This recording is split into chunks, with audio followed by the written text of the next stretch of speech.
Ladies and gentlemen, children of the interwebs out there, Sebastian Envy, strong style, Cinephile, one half of the reigning, defending MPX Tag Team Champions.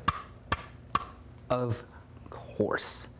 Titans, Lady Vic. Let us geek about it for a scant few minutes. Now this episode, aptly called Lady Vic, brings into the fold Lady Vic, who's a character from the comics. She's a mercenary, bounty hunter, killer for hire.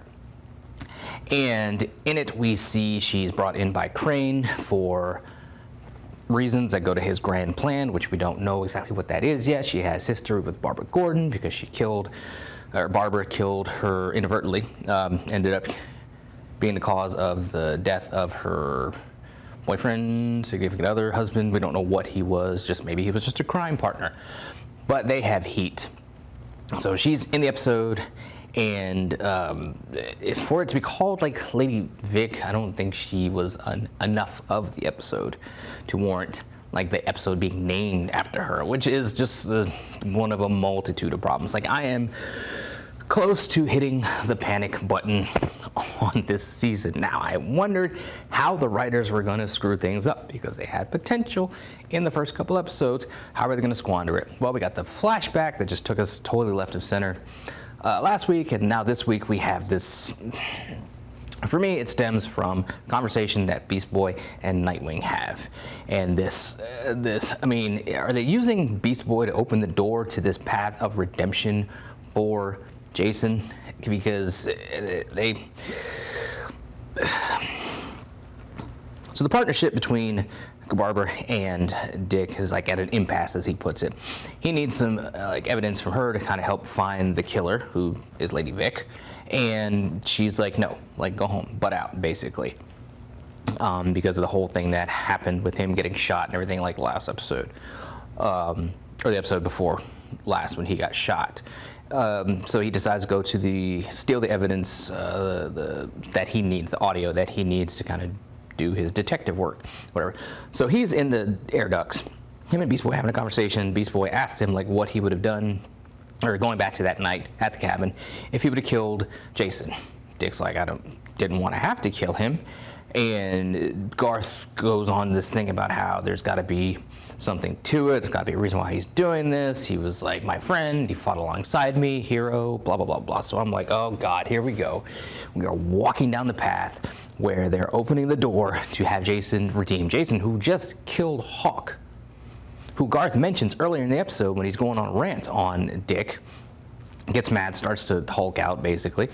But he's talking about how Hawk is blew up, Dawn is like gone, yada, yada, yada. So you just brought up the point that this dude who you're trying to say isn't all that bad killed Hawk, you know? And then by the end of the episode, we see he's having issues with Crane where he wants a bigger piece of whatever Crane is cooking up. Crane's like, no, stay in your place. If you don't, I've got this chick here to replace you. So, you know, Jason's like, F you, Crane. I'm going to take over your drug operation, take your no fear stuff, and just disperse it onto the streets myself.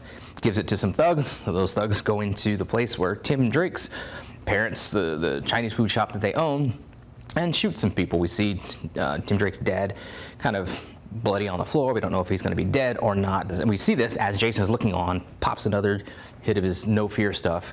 And I kind of wonder if this is going to be like the origin of this attack is going to be something that Drake finds out about, and that's what's going to put him in the suit. But none of that matters because like they have opened the door to having a idea for redemption or atonement. Even if it's not redemption, it's going to be Jason working as the Red Hood, as an anti-hero, to atone for the fact that he blew up Hawk and he blew up, you know, got this kid's family killed or whatever. I'm like, God, no. You have made him a full-on villain. Just stick with that. Not everybody needs to be flippin' redeemed. Him most of all, because he's just been so blatant, and just having the fear stuff get to him is such a stupid cop-out. I swear, like, it's like, I'm just like, this is the panic button. This is my hand.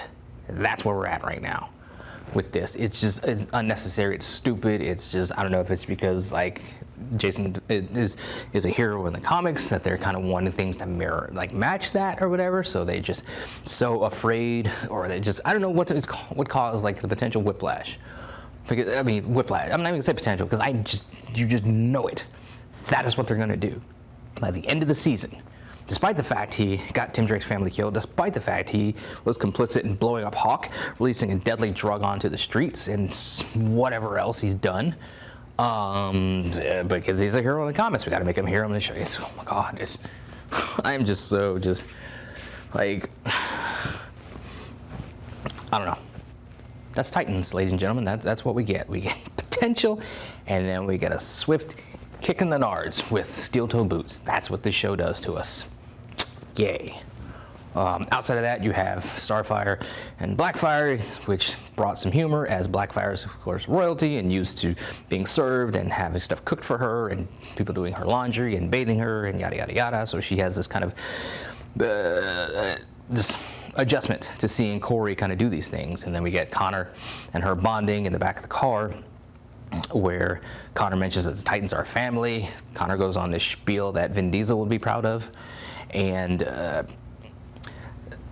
we find out that kind of what Blackfire wanted was acceptance, because she was born without this gift of fire, this superpower that Corey has. She didn't have it, so she was treated like crap on her own planet. And that's what she just wants to be accepted. Connor's like, well, maybe the Titans will accept you. So we'll see how that goes in the long run. She, I guess, gets them a lead into the investigation into Crane and kind of what he's doing and the tech that he's stealing and that sort of thing. But it just, again, you set up Blackfire towards the in season 2 and the season 2 finale to be this one thing, and you just have a totally different thing. Like, why the whiplash with that? Where, like, it's stuff like that where it's like the writers and the showrunner, I'm like, what are you doing? Where are you going? Why are you going there? Why are you afraid of going this path that you've been going? We got to like go this way all of a sudden. Just why? I just want to be in that writer's room or have a 5-minute sit down with the showrunner. I have questions. And it just what the show leads me with. It's just questions of intention and just why are we doing this? I mean, oh God. We see a little flashback into Dick and Barbara and their kind of relationship and how they were stealing stuff to kind of mess with her dad, and how she kind of, we see this path where she's on, where she doesn't want to walk in her father's footsteps, basically. And it's funny because she ends up, that's what she's doing. Kind of see that leftover, will they, won't they kind of stuff feelings in the air between Dick and Barbara, which like from the comics for a lot of the time. So that was cool, seeing Lady Vic against Barbara was interesting. It's interesting the fact that the actress playing Barbara actually, I was kind of wondering, and you know, because you see shots and you saw in the trailers where like she's in a wheelchair, but she's also missing like basically a whole leg. The actress that's playing Barbara was in a accident in Texas and had her right leg amputated above the knee. And so that's an interesting fact. And I was reading an article about her role in this, how she was kind of saying that a lot of like 90% of the characters who are disabled in shows are played by able-bodied actors, and she was kind of put off by that a little bit. At least that's what I inferred. Didn't say that, but that's what I inferred. And she wanted to bring like a realisticness, authenticity to the role, to somebody dealing with that struggle. So she's kind of borrowed from her own instances where you kind of have to lean on people for help in certain instances, but also you don't want to lose your own independence, your own inner strength, having to look to other people to kind of help you because of, you know, how life has changed you. So I love that. I love that backstory of the actress. Makes me a huge fan of her, and I want to actually go see her in other stuff because I'm a huge fan of her from this.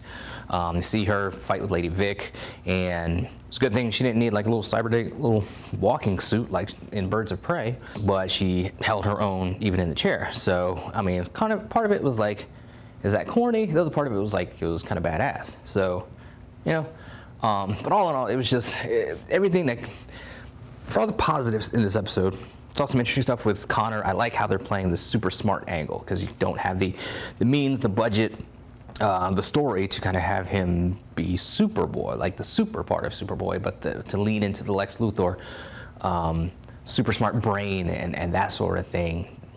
The tech savvy, because you have to have him make another little deactivator for a heart bomb on the fly in this episode. Thought that was cool. So I like that portrayal of him because it's totally different from what we got in like say Young Justice say, and some of the comics and stuff that I read, Titans comics, stuff like that. So I like that. But a lot of the good stuff in this episode was just put off by the stupidity of what they're doing with Jason. And this, if the conversation in the air ducts did not happen, I would not feel the way that I do. But it happened, and it's just, I don't know if it was like a message, like just foreshadowing from the writers and the showrunner, kind of stick this little nugget in there, so when they actually do the stupid redemption or atonement thing with Jason, it's like it won't come out of left field, because hey, we referenced it back in, episode 5 or whatever. So it's just anyway,